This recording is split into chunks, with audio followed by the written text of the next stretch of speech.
It's no scoop to tell you the Chinese regime is thin-skinned. Anyone criticising Beijing does so at their own peril and can expect immediate and often heavy-handed payback. And it's not just foreigners who face the consequences. Desmond Shum is a Chinese tycoon who used to be feted at the highest levels of the Communist Party.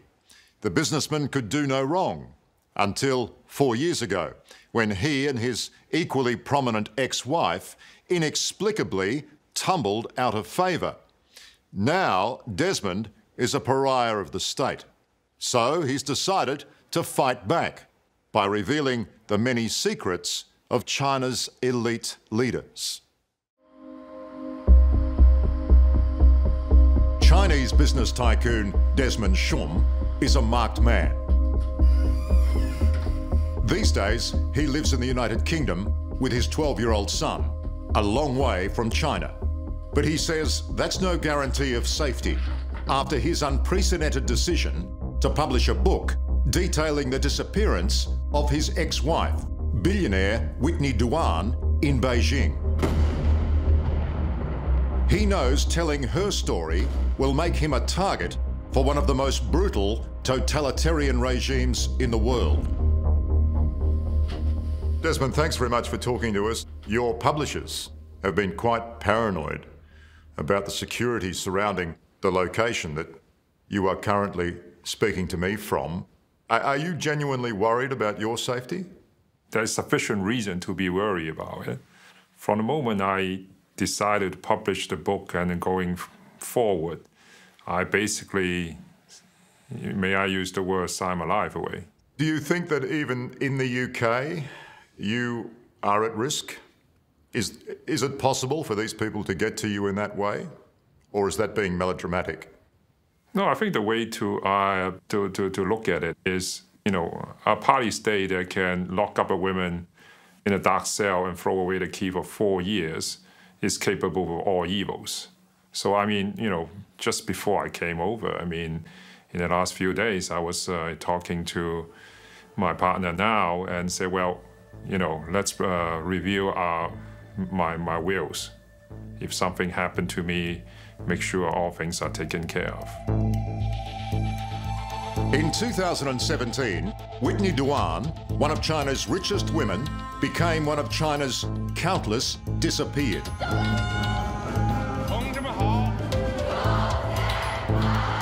Under the reign of President Xi Jinping, celebrities, academics, media figures like Australian television anchor Cheng Lai and even China's richest man, Jack Ma, have simply vanished.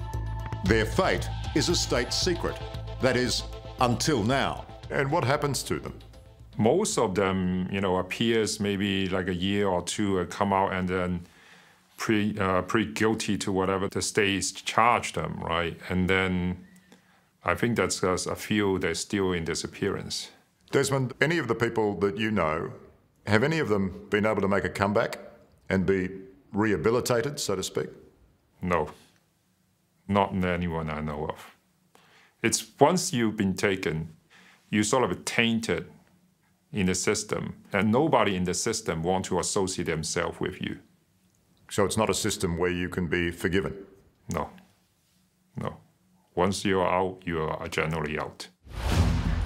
Desmond Shum has participated in business at the highest levels in communist China and is revealing for the first time a system where money means nothing. Billionaires are expendable, and blood ties to the Communist Party are valued above all else. What do you think Whitney is worth? What would her net asset wealth be, roughly? A couple of billion, 2-3 billion. 2 or 3 billion. So money alone in this system in China cannot protect you. Money counts for nothing. Your bloodline, your being a red aristocrat bloodline protects you. Everyone else is expendable. Everyone else is expendable. So if you're not a relative of others in the party machine, in the Communist Party from a generation or 2 generations before, then you're on the back foot already.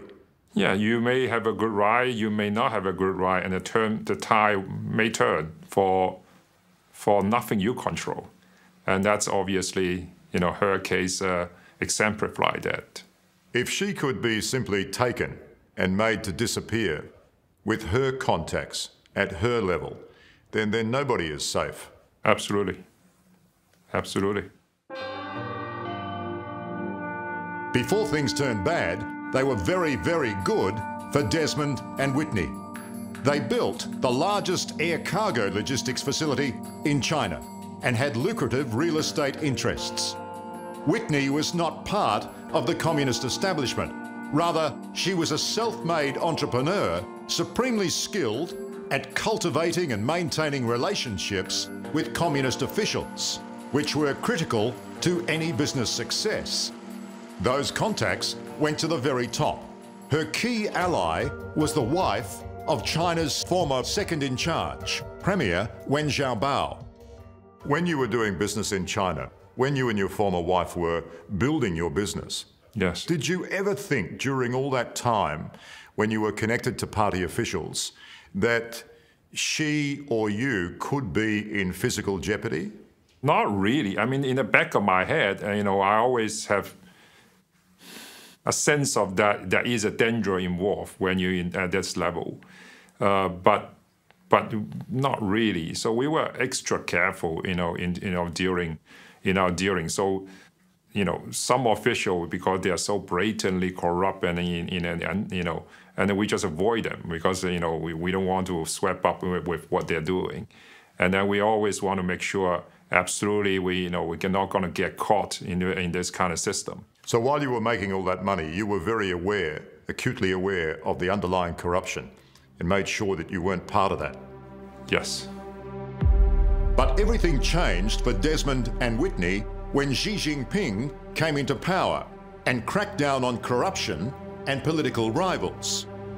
By then, their relationship as a couple was over, and Desmond moved to London with their young son. He urged Whitney to leave China, but she refused. In 2017, Whitney disappeared off the streets of Beijing. There was no acknowledgement she'd been taken by the government or any legal charge. She thought she was protected and just too much confidence into the system. So your former wife starts off with the right contact, and that contact then becomes on the nose slightly with Xi, and then your former wife's in trouble. This must all be a very Machiavellian game. Loyalties must change quite swiftly and behind the scenes. Yes, absolutely, absolutely. Especially with Xi Jinping, the roughness of his regime. He take a country on a different course and a different speed, right? And I think that really make this the whole system more deadly. Desmond heard nothing from Whitney or anyone else about her fate for 4 years. That is, until a couple of weeks ago, on the eve of the publication of his book. Let me just get this right. Your former wife gets taken, literally vanishes out of thin air. 4 years later, all of a sudden, she's released. Yeah, that's exactly what happened. It's kind of miraculous and kind of very coincidental, if I put it mildly, right? Whitney called you first time in 4 years. When she made that call to you, what did she say?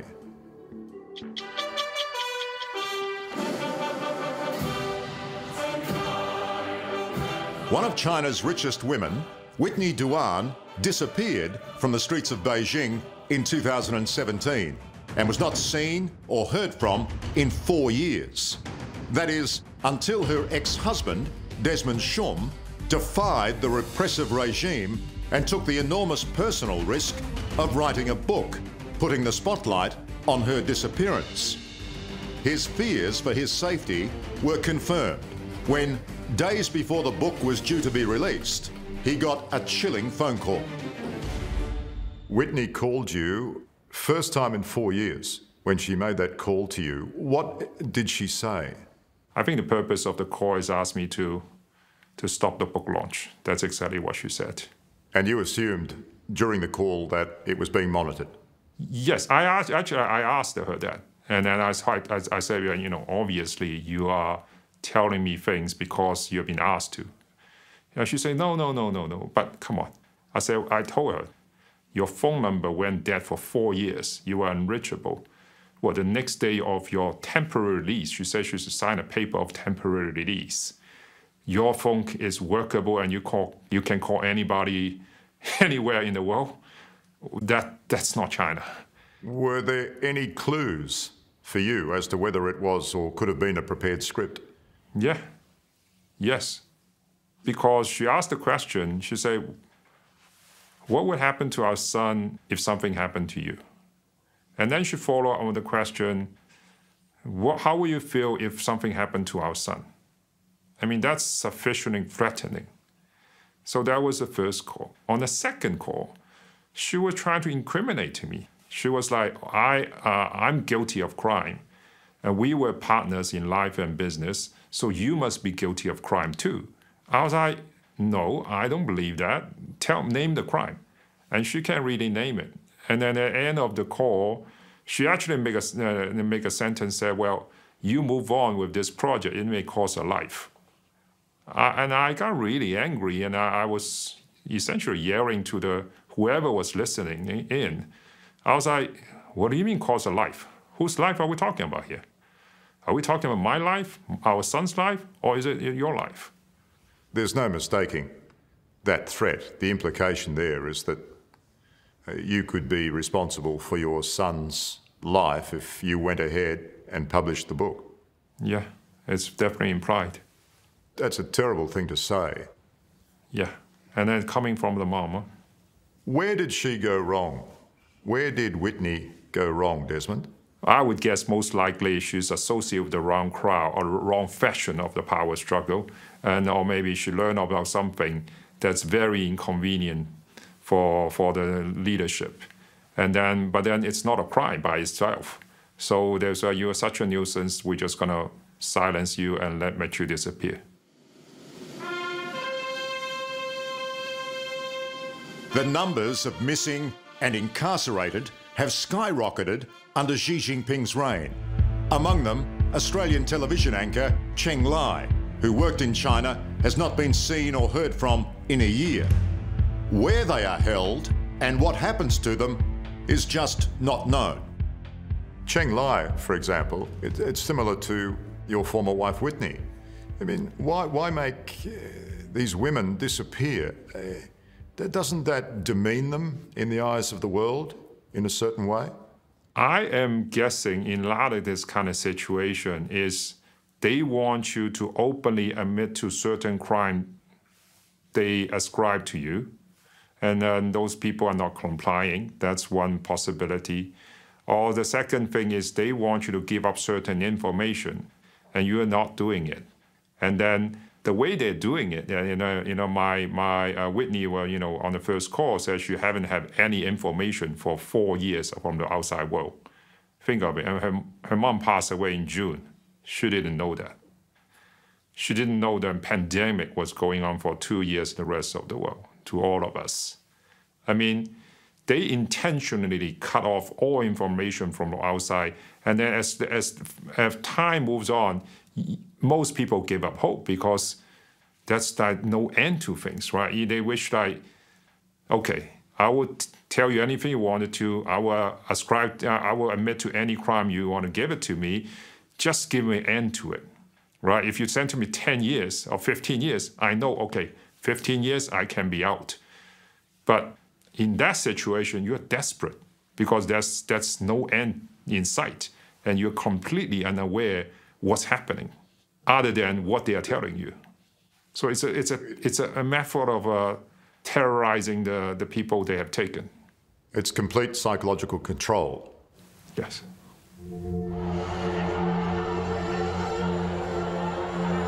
The communist regime's crackdown on perceived opponents is reminiscent of past communist leaders.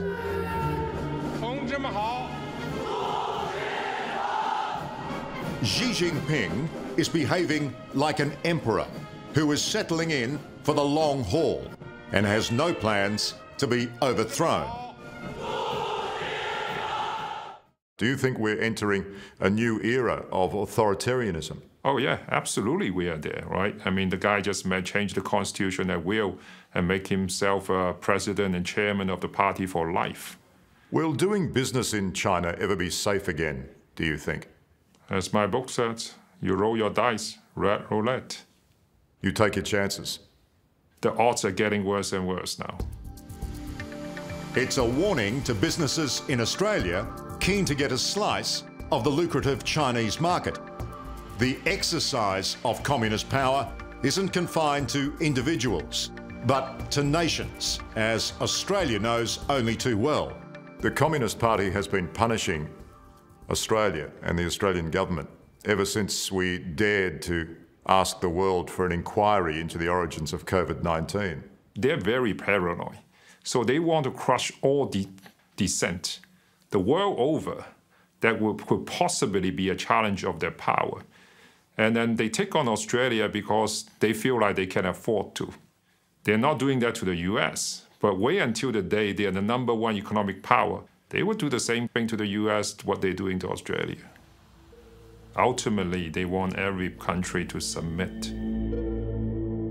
But Desmond refuses to submit, and through his story, wants the world to know the true cost of doing business in China. You know you're a marked man now for the rest of your life. Anybody in any position of authority in China will see you as the ultimate Chinese traitor. I know that. I know that. You know, ironically, I come to this moment because my indoctrination when I was a child. When I was a child, I was reading Chinese communist comic books, and they were always telling us, sacrifice yourself for the greater good. I believe I'm doing that. And Desmond, what about Whitney? She is still the mother of your son. What will happen to her? I have no clue. Whether she will stay out and still stay free, well, to an extent, it's not in my hand. What does your son say to you? You know, Dad, I'm talking to Mum for the first time in 4 years. He's only 12 now. How does he make sense of that? It's very, very personal. I mean, their first phone call, I mean, I remember she was asking him, how tall are you now? What's your weight now? You know, it is very touching. It's very moving. For my son, I think, I mean, obviously this experience will have a lasting impact on his personality and on his character in the long term. I just don't know what it's going to be. That's tough for you as a father too. Yes. You have all the means, you have all the money in the world, and yet you can't get her out, can you? You can't do anything to extract her and get her to be with your son. No, there's nothing other than to bring the attention of the world and put a spotlight on her. That's the best I can do. Hello, I'm Tara Brown. Thanks for watching 60 Minutes Australia. Subscribe to our channel now for brand new stories and exclusive clips every week. And don't miss out on our extra minutes, segments and full episodes of 60 Minutes on 9now.com.au and the 9Now app.